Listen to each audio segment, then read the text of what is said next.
गिबियावनो गासैखौबो खुलुमबाय। दायो आं दंफैयो गहपुरनि सियाम हटेलाव। गहपुरनि सियाम हटेला बहा दं नोंथांमोना मिथिया जानांगौ। गहपुरनि सियाम हटेला जाहैबाय गहपुरनि पेट्रल पाम्पनि खोलाहा, माने दिनैसो अपेनिं खालामदों आरो। दा बे गहपुरनि सियाम हटेलाव जोबोद मोजां मोजां लकेल आइटेम बेयाव दोननाय जागोन आरो।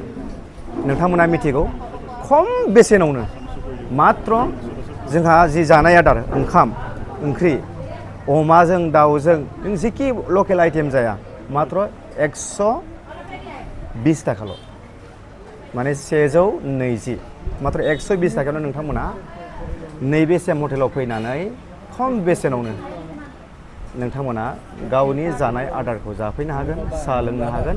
जिखि जाया बेयाव जानाय लोंनाय मोनसे बे हटेल खुलिदों, जोबोद मोजां। फै नोंथांमोना बे जायगायाव फैनानै गहपुराव फैयोब्ला बे सियाम हटेलाव पेट्रल पाम्पनि खोलाहा सियाम हटेल नोंथांमोना बर्ड दंखायो गोजौआव, बर्डखौ नायोब्लानो नोंथांमोना नुगोन। बेयाव जाफै